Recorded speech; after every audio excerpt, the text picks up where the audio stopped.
O senador paraibano Raimundo Lira, do PMDB, confirmou ontem que está pronto para votação no plenário do Senado o projeto que obriga bares, lanchonetes e restaurantes a colocar em suas mesas os cardápios também em braille. Lira, que é vice-presidente da Comissão de Assuntos Econômicos, lembrou que essa comissão aprovou esse projeto em maio último e que, sendo agora aprovado em plenário, segue direto para a sanção da presidente da República, Dilma Rousseff. É uma ideia que, sendo aprovada, vai facilitar e muito a vida dos cegos, dos deficientes visuais. A nossa entrevista de hoje é com o ex-prefeito de Campina Grande e atual deputado federal do PMDB, veneziano Vital do Rego. Veneziano, o seu irmão ministro Vital do Rego e alguns secretários de veneziano na prefeitura de Campina Grande e até alguns vereadores são acusados pelo ex-tesoureiro da prefeitura, Renan Trajano, de desviar verbas do município para uso em campanhas eleitorais. Há acusações também de que pagaram por obras não realizadas na administração de veneziano Vital.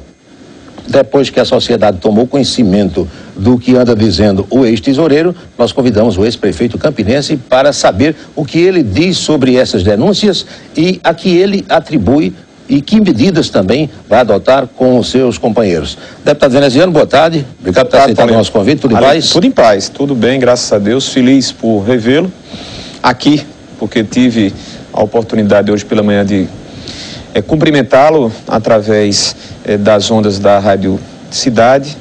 Óbvio que, diferentemente de outros instantes e óbvio que diferentemente de outras entrevistas concedidas na TV Itararé, aonde nós nos punhamos a falar sobre atividades político-administrativas, ainda na condição de prefeito, mais recentemente na condição de deputado, desejoso de poder vir aqui e expor o resumo, o relato sobre esses 5 primeiros meses de mandato. Aliás, em uma Brasília. produção legislativa intensa, né? Me permito dizer intensa. Aliás, eu quero destacar aqui, por uma questão de absoluta justiça, eu andei pesquisando, o senhor e Rômulo Gouveia foram os parlamentares que mais produziram. Graças a Deus, a gente...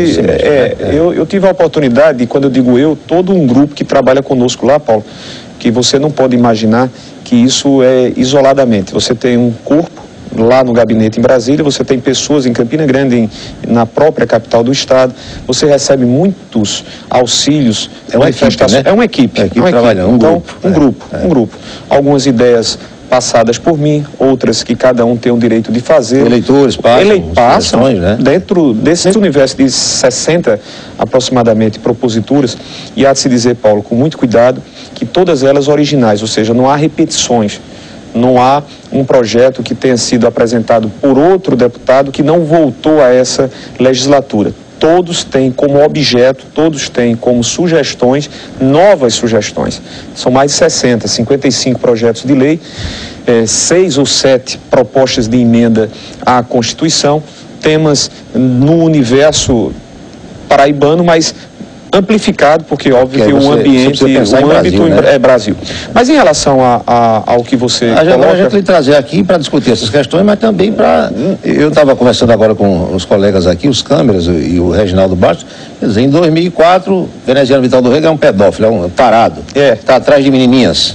Aliás, me botaram numa lista também, junto com o senhor. Foi. Muito me honra as companhias, inclusive a sua, né? Aliás, eu quero dizer muito, já fiz essa revelação, ninguém gosta mais de mulher do que eu. Eu sou um mulherengo.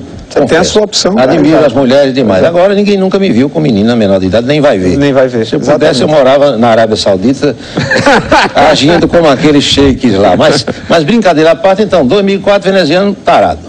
Pedófilo. 2008, cheque da saúde. E agora paga por obras que não faz. Pois é, então nada de surpreendente, Paulo. Agora a gente fica, se você disser, veneziano, isso não é constrangedor? Claro que é.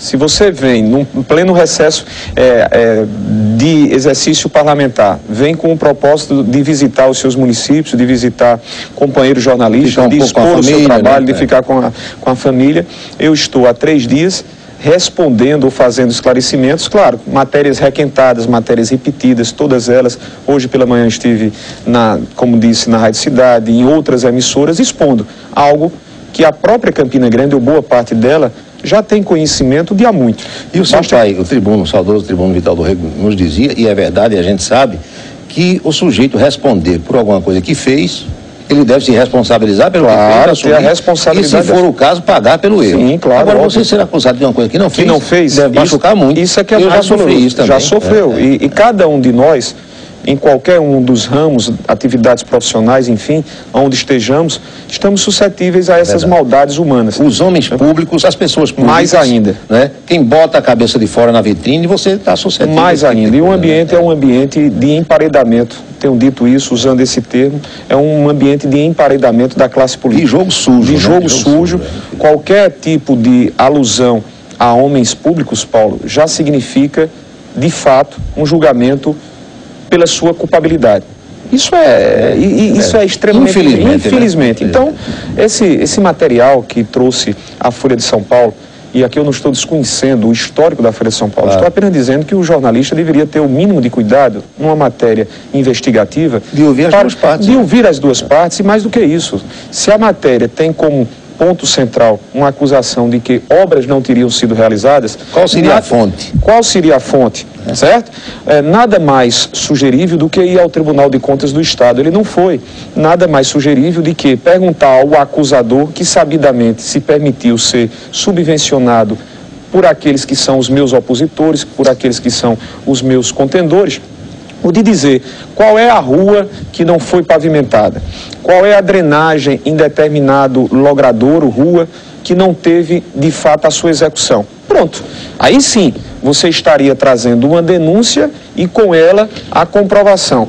E não ficar desta maneira. Pior, Paulo. Porque o Tribunal de Contas do Estado iria aprovar as suas contas se tivesse coisas erradas. Absolutamente. Se uma obra não tivesse sido feita. Paulo, e nem o próprio contrato. O contrato foi auditado em 2012. Acredito que você deva ter tomado conhecimento, inclusive ontem, por parte de alguns blogs, alguns portais, com as menções alusivas a um acórdão que não teve e não recebeu nenhum tipo de ressalva. Nós estamos mostrando aqui, o Rubens Nóbrega pergunta hoje aqui na coluna dele no Jornal da Paraíba. O Tribunal de Contas do Estado validou uma fraude? Pronto. Ele faz essa indagação e no final do texto ele coloca uma resposta, uma explicação do conselheiro que já foi presidente, nominando Diniz, que relatou, foi o relator. Foi o relator. E ele disse taxativamente que as condições que o tribunal tem nesses últimos anos seria humanamente impossível qualquer tipo de tentativa. O tribunal acompanha hoje até via satélite. Até via satélite. Se uma obra está sendo executada ou não. De lá, lá da sede. Então, o que eu lamento é que em 2013, esse mesmo acusador teve a oportunidade, quando foi interpelado pelo então senador Vital do Rego Filho, de dizer, de apresentar. Agora, de apresentar fundamentos, de apresentar consistentes provas. E não fez. Silenciou, correu, fugiu. Em 2014, Paulo Roberto, e a Paraíba se lembra muito bem, Vitalzinho era aventado para ser o nome do Senado a ocupar a vaga do ministro José Jorge, que saía pela sua compulsória. Ainda estava no Senado, né? Ainda estava no Senado. Bastou ele ser lembrado que esse mesmo movimento, essas mesmas notícias foram à Veja e ao Correio Brasiliense. Pois bem, os jornalistas tiveram um cuidado maior que não teve a Folha de São Paulo. Perguntaram, senador, o que é que o senhor tem a dizer sobre isso? Vitalzinho apresentou a interpelação não respondida por parte do acusador. Vitalzinho apresentou as chantagens feitas a mim e a ele próprio, cujas mensagens temos nós, todas elas, devidamente guardadas, e nós fizemos questão de pôr à leitura de um e de outro, não entregamos, porque isso é para o ambiente apropriado e adequado. Pois bem, a Veja não trouxe, o Correio Brasiliense não trouxe. Vitalzinho, óbvio, foi escolhido como novo integrante do Tribunal de Contas da União. Nós estamos vivendo o que hoje no cenário nacional, Paulo? Tribunal de Contas, sobre ele repousam olhares da sociedade na expectativa dos julgamentos, tanto das pedaladas, denominadas pedaladas, como das contas da presidenta Dilma de 2014. Tentativa de constranger, porque já se viu a tentativa de constranger a outros integrantes. O ministro Nardes, o ministro Cedrais, o ministro Carreiro, né, são integrantes e agora tentaram fazer isso em uma tentativa vã, sórdida, mas vã, com o Vitalzinho, pegando-nos, entre aspas, aqui em Campina Grande. A coincidência, também entre aspas, é de que nós estamos num período pré-eleitoral não, mas no ano que antecede as disputas eleitorais de 2006... E os movimentos já acontecem nesse sentido, de 2016, e os movimentos aqui em Campina Grande já dão perspectiva de que possa ser eu candidato, como possa ser um outro candidato. Mas só o fato da lembrança ao nome de veneziano leva aos nossos opositores a esse comportamento. Deixa eu pedir licença para a gente fazer uma pequena pausa. A gente tem algumas mensagens importantes para você, rápidas, como sempre, e já volta para o segundo bloco da entrevista com o deputado federal veneziano Vital do Rego. É um instante só. Veneziano Vital do Rego. Assim, não pelo convite, mas com a preocupação na sua coluna. Você não pode... rapaz, você tenha cuidado, se você for para cavalgar... Cavalgar, danado às vezes é um cavalo que suporta isso. Mas brincadeira. Manda um abraço ao prefeito querido, tá de uma figura muito querida. Nós temos muitos amigos lá em Lagoa Seca. É verdade. Maurício do Bananal. Meu amigo e irmão, né? Maurício. Veneziano, a que é que o deputado, a que é que sua família, o seu irmão, o ministro Vital do Rego, atribuem isso? É claro que o senhor já deu algumas explicações aí, mas vai ser sempre assim? Bem, eles não se emendam, Paulo Roberto. Você fez um histórico aí, né? Eu estou aqui com um sorriso porque não é que o assunto fosse em 2004 nada de agradável. Você imaginar que num período ainda de convenções, ainda não tinha havido convenções. Não, foi meses antes, dois, você é instado na condição de ser acusado como pedófilo. Isso é desgastante na família, desgastante junto aos amigos, é uma baixaria. E eu não me lembrava desses feitos dos nossos adversários ou desse costume, mas eles estavam preparando o terreno para a disputa à prefeitura. E assim foi a campanha toda. Eles deixaram o administrativo e se ativeram para as acusações pessoais, eminentemente pessoais. Em 2008, você também mencionou, nós tínhamos construído o Centro de Saúde de São José da Mata, totalmente construído, um padrão edificado de acordo com o que o Ministério da Saúde previa, e eles disseram que a nossa coligação teria usado recursos isso da saúde. Depois a Justiça absolveu. Matou isso aí, não existe mais nada. Nada. Né? Agora, durante a campanha, tu te recordas que única e exclusivamente eles não vieram para o debate entre aquilo que eu tinha apresentado pedindo para continuar como prefeito e aquilo que eles poderiam apresentar para dizer vamos mudar. O acusador também disse nas entrevistas que andava com pacotes de dinheiro, ele próprio, e distribuindo com vereadores da sua base de apoio. Bem, aí você veja outra tremenda irresponsabilidade. Dizer, soltar ao ar menções de que 8 vereadores... Ele não citou nomes, sem citar nomes, aí onde está a inconsistência, Paulo, a maldade humana, o despreparo. Esse acusador como o homem segurando a chave do seu cofre. Ele não era, ele era gerente, ele era diretor administrativo financeiro. Tinha um secretário, tinha um secretário, diretor administrativo financeiro, e conviveu na prefeitura antes mesmo de nós. Já encontrou ele trabalhando? Já o encontrei. E manteve? E mantivemos. Como assim mantivemos outros tantos? Claro. Você sabe que não é de mim. Eu não sou daquela escola de que o gestor que assume tem que simplesmente cortar as cabeças. Até que em alguns casos o senhor pagou caro por Paguei isso. Caro. Tem gente que espionava a administração. Não só isso, porque o espionar aquilo que não tem... Nada não, errado, o ruim é você... dizendo coisas. Não, mas o ruim é serviços boicotados. Sim, entre os quais, nos meses de novembro e dezembro, nós sofremos isso em serviços boicotados por pessoas dentro da própria gestão. O diretor administrativo e financeiro, ele tem conhecimento de toda parte e contábil. Acompanha, financeira, sim. Claro. Então é uma pessoa que ganhou sua confiança. Que era bem remunerada para isso, né? Durante 8 anos. E como é que de repente passa a fazer esse tipo de coisa? Né? Veja o que é humano. Já dizia, o que é humano não deve surpreender. Como é que poderia como é que poderia qualquer um imaginar que dali saíssem atitudes reprováveis e por ele mesmo confessadas? A partir de 2013... que nós passamos a ter o conhecimento, em especial pelas mensagens que nos eram transmitidas no tom ameaçador, que agora ele confirma, não sei se você se recorda, que através de mensagens de Twitter, em 2013, ele postou no ícone, eu não sei se assim se trata, no Twitter da esposa. Em determinado momento ele desmentiu dizendo que alguém tinha se utilizado para fazê-lo. Claro. Aí agora ele disse, não, de fato, eu estava vivendo um momento de instabilidade emocional e fiz essas ameaças. Ele próprio confessando. Há também acusações a seus ex-secretários Alexandre Almeida, Alex Azevedo. Não, de que seriam, Júlio César. de que teriam sido os responsáveis para constituir uma empresa. Você imagina, essa empresa, a JGR, querido Paulo e queridos telespectadores, empresa que prestou serviços a outros municípios. A várias Paulo, prefeituras, né? A outras municipalidades. Você não constitui uma empresa, Paulo, convenhamos, não é do dia para a noite. Você não formaliza do dia para a noite a ponto de torná-la já apta a participar de processos licitatórios, como sem ter a documentação exigida. Sem ter documentação, sem ter acervo, como se chama. E lastro, E lastro, o acervo é o lastro. Então, uma empresa participou. O processo licitatório, ele foi apreciado, averiguado, analisado, o acórdão foi exarado sem nenhum tipo de recurso, como diz o relator conselheiro Dominando Diniz. Ora, se questionamentos tivessem que ser feitos, e por que não houve?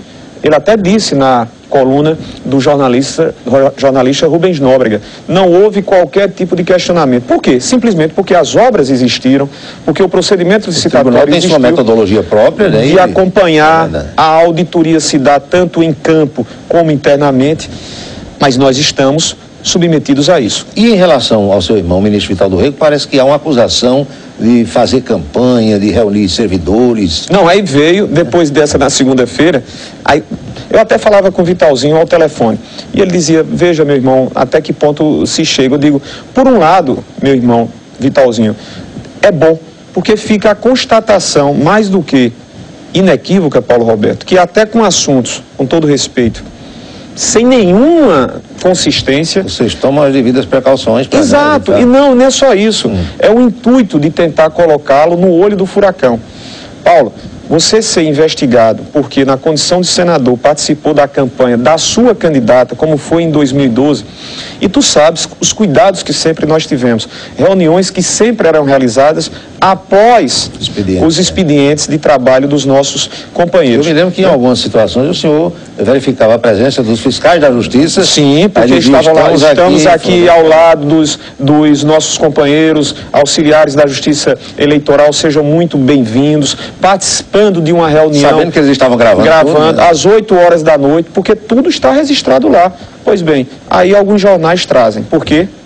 Porque Vitalzinho está na condição de ministro para também, como outros 8 ministros, julgar as contas da presidenta Dilma e também relatar um processo alusivo às pedaladas. Arrematando esse bloco, quais são as medidas judiciais que os senhores estão adotando? Claro, as cabíveis medidas de acioná-lo, esperando que desta feita, ao contrário que se deu em 2013, quando interpelado foi e simplesmente silenciou, fugindo e correndo das suas responsabilidades de apresentar quaisquer provas, sejam documentais, sejam testemunhais, que não as tem, porque bastaria apresentar aqui, eu teria dificuldades aqui de vir a te responder, então nós vamos acionar da forma que devidamente todo e qualquer cidadão, ao se sentir ultrajado como nós nos sentimos, mas o senhor e os seus advogados e assessores parece que detectaram também movimentos encabeçados por adversários que teriam orientado, acompanhado. Nós não tivemos nem esse trabalho.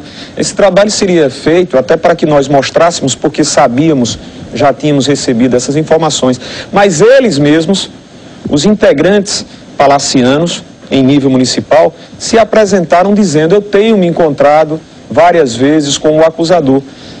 Um fato, ou seja, eles sequer se constrangiam, eles sequer se sentiam admoestados em confessar a participação, o assessoramento e, mais do que isso, o estímulo subvencionado para que o acusador assim se fizesse. Já se sabia que era um extorsionário, já se sabia das mensagens na tentativa de extorquir e chantagear, e aí ele se permitiu tornar-se a pessoa a acusar, com o propósito de constranger em nível nacional Vitalzinho e trazer para nível municipal a minha figura pela lembrança que se tem em Campina Grande de podermos ser candidatos. E só para fechar mesmo esse bloco, a Folha mostrou-se interessada em ouvi-los, em mostrar a versão dos senhores? Não, os 4 esclarecimentos nós fizemos, mas de que forma eles puseram, Paulo? Botaram, colocaram lá a acusação, e eu falava com um jornalista educadamente, eu digo, seu Rubens Valente, o nome dele é Rubens Valente, por que o senhor não teve no TCE? Eu não estou querendo aqui dar orientação ou aula de jornalismo. Mas jornalismo investigativo, o senhor tem uma acusação dizendo que a empresa não existe. O senhor procurou saber, cheque lá no TCE. O senhor está dizendo que o acusador falou que obras inexistiam. Por que o senhor não apresentou uma rua não pavimentada, mas que o contrato do objeto desse contrato previa a sua pavimentação? Bastaria isso para dar veracidade a essa acusação. Por que não fez? Essa interrogação, esse questionamento, eu tenho uma resposta, mas... Vamos aguardar os acontecimentos. E só para a gente arrematar mesmo esse assunto, certa vez eu já contei isso aqui, mas já faz uns 2 ou 3 anos, eu recebi uma ligação também de um repórter da Folha de São Paulo. O telefone tocou e eu vi que era 011, São Paulo atendido. Olha, aqui é da Folha de São Paulo, é fulano de tal. Eu disse, pois não, colega. Ele disse, eu queria saber se você tem uma empresa de publicidade, uma agência aí em Campina Grande, na Paraíba. Tenho sim. Qual o interesse? Você quer fazer algum contrato comigo? Não, eu queria saber se uma nota que nós encontramos em Brasília, no gabinete do parlamentar fulano e tal, foi emitida por você. Eu digo, olha, satisfação desse tipo eu só dou a Receita Federal. Agora, se você quer saber se eu emiti uma nota, diga o valor e o número da nota, que eu digo se é verdadeira ou não. Ele disse, eu disse, é verdadeira. Disse, mas que tipo de serviço você prestou? Digo, aí paciência, né? Eu não vou lhe dizer o que é que eu faço aqui. Se você quer me contratar, me contrate e a história acabou aí. Então a gente vai uma pequena pausa, já volta para concluir a entrevista de hoje com o deputado federal veneziano Vital do Rego. É um instantinho só. Veneziano Vital do Rego, o senhor, como eu disse lá no começo da nossa entrevista, é classificado como um dos parlamentares que mais produziram. Quais são os projetos agora para o segundo semestre? Está preocupado com essa tal de pauta bomba? O que é que o senhor pensa agora? O clima vai ser quente no Congresso? É possível, Paulinho, há uma incógnita, mas é possível que nós comecemos na próxima semana sob um ambiente pesado, como nós costumamos dizer. Carregado. Meio carregado, porque tu te recordas que entre a quinta e sexta-feira, quinta-feira, dia 16, houve o encerramento das atividades parlamentares. E aí houve também a matéria que aludia ao presidente Eduardo Cunha. Seguida, dia 17 de julho, o presidente Eduardo Cunha rompia politicamente com o governo. E esse rompimento, posto da maneira como alguns puseram, se colocava em dúvida qual seria o comportamento do presidente e qual seria o comportamento do deputado Eduardo Cunha. Eu espero que ele seja e esteja devidamente equilibrado, como ponderado para separar as suas obrigações como presidente daquela casa e a sua posição, que é agora de antagonizar-se ao governo federal. Então, nós vamos começar o mês de agosto com essas dúvidas. Eu sou daquele que trabalha e vai trabalhar para que os ânimos eles estejam apacentados, equilibradamente. Possibilitar a governabilidade. Possibilitar a governabilidade, porque é para todo o país. Eu não sou daquele de lançar graveto já numa fogueira que está crepitando. O governo precisa ter a oportunidade de se recompor, cometeu graves erros, óbvios e gravíssimos erros. Está claro, né? Está claro. Nós temos uma instabilidade política, porque a relação entre as duas casas, Câmara e Senado, com o Palácio do Planalto, é difícil. É verdade. Essa articulação já começou equivocada quando da eleição do presidente Eduardo Cunha. O senhor acha que essa reunião da tarde de hoje, da presidente com os governadores, pode amainar um pouco? Tomara que sim, tomara que sim. A presidenta, ela está tendo, nesse gesto, a demonstração de que pede ajuda. Ou seja, a compreensão... Está se socorrendo, né? A compreensão de que, em nome do país, em nome da governabilidade, tenha-se politicamente um momento de paz. Agora, a gente vê movimentos, por exemplo, eu vou citar aqui nomes e nomes. Pois não.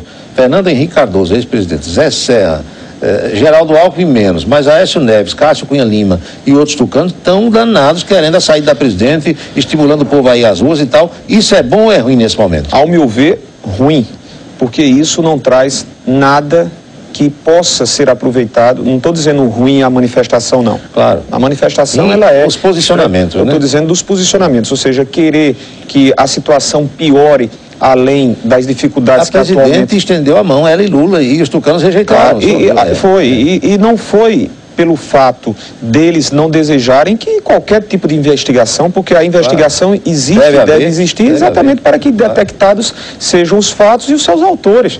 Não há razão para que imaginemos o contrário. Mas eu falo em nome do país, sabe, Paulo? Quando eu assumi em fevereiro, havia o sentimento de alguns companheiros do PMDB. Tu sabes que o PMDB em 2014, na campanha presidencial, ficou dividido. Sim. Principalmente as bancadas do Rio Grande do Sul, do Rio de Janeiro, do Paraná. Votaram com com o senador Aécio Neves pelo PSDB. Eu cheguei e senti ainda os maus humores, aflorados os sentimentos contra a presidenta e contra o governo. Isso foi acalmando mas agora eu já noto novamente recrudescimento em relação a alguns desses companheiros. O meu papel, pessoalmente, já falei nas reuniões de bancada, é a de que nós tenhamos um posicionamento altivo, independente, mas em nome dessa governabilidade. Agora, o PMDB precisa se preparar com vistas às outras disputas. 2018, o PMDB precisa ter o seu candidato a presidente e, por isso mesmo, para chegar lá em condições competitivas, deve se fortalecer em nível municipal nas eleições de 2016 e em nível estadual também. O senhor acha que dá tempo para aprovar alguma coisa ainda para valer já na eleição de 2016? Acredito que sim. Nós estamos já nos últimos detalhes, em segundo turno, da votação da reforma política, que ficou muito aquém do desejado. Bati um papo com você, as minhas expectativas eram bem melhores, mas não conseguimos. O sentimento corporativista prevaleceu em temas como o voto majoritário ou distritão, o fim das coligações proporcionais, mas existem temas que foram temas que nós identificamos como um avanço. O fim da reeleição. Mas o fim da reeleição sugeriria um mandato de 5 anos e não o fim da reeleição com um mandato de 4 anos. Perfeito. Caberá agora ao Senado a apreciação em segundo turno destes últimos pontos.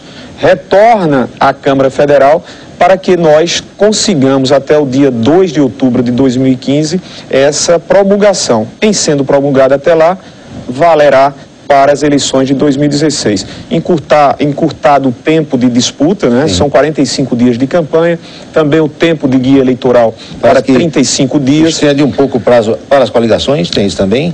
Para as convenções? Não, para as convenções não, o prazo é o mesmo. Agora começa, ao invés de junho, em julho. 20 de julho até o dia 10 de agosto. Antes começava-se no dia 10 de junho e até o dia 30 de junho. Sim. Então, o encurtamento para diminuir os custos de campanha para 45 dias, também a diminuição do guia eleitoral, do tempo de guia eleitoral, de 20 para 10 minutos e o aumento das inserções. Aumenta as inserções foguetes, aqueles de 30 menores, segundos, menores, até eu achei interessante. É verdade. Propagandas, agora as maiores são aquelas de no máximo 1 metro. Então, plotar, pichação de muro, está tudo excluído. Algumas mudanças que eu quero crer importantes. Estamos em cima da hora, mas eu queria saber se procede essa informação que o senhor pode mudar de partido daqui até as convenções partidárias. Não, Paulinho, eu não gostaria, avisar você, mas eu penso que o partido ele está demorando, ele está morosamente demorando em relação a algumas decisões. Não está acompanhando a velocidade que a situação requer. Né? Querido. Há 20 dias nós tivemos uma reunião da Executiva, nova reunião da Executiva para tratar sobre João Pessoa, para tratar sobre municípios. Hoje mesmo na emissora eu me encontrava com alguns companheiros para falar sobre isso e eu não tinha o que dizer. Não tenho resposta, porque os critérios, eles não foram pré-estabelecidos a fim de que nós saibamos de que maneira vamos tratar sobre o assunto. Então eu e o deputado Gervásio Maia não estamos nos sentindo bem, não queremos, obviamente, desejarmos sair do partido, não. Queremos ficar. Agora queremos que o partido, através da sua direção, digne-se a marcar essa reunião para que soluções sejam tomadas. Você já aventou uma possibilidade partidária? Não aventei exatamente porque o intuito meu é o de permanecer no PMDB. Agora, eu não posso permanecer sem que o partido tenha atitudes. Nós estamos a 60 dias de um prazo fatal para formatar grupos de candidatos à Câmara de Vereadores, não apenas em Campinas, João Pessoa, enfim, todos os municípios, e estamos de braços cruzados, de mãos atadas, não por falta de atitude, mas por falta de critérios e de decisões da direção estadual. Tem estado com o governador Ricardo Coutinho? Estive por telefone e por mensagens. Nós iríamos nos encontrar anteontem, mas em face da minha presença aqui em Campina Grande, até para reestabelecer a verdade dos aos fatos, que sempre prevalece.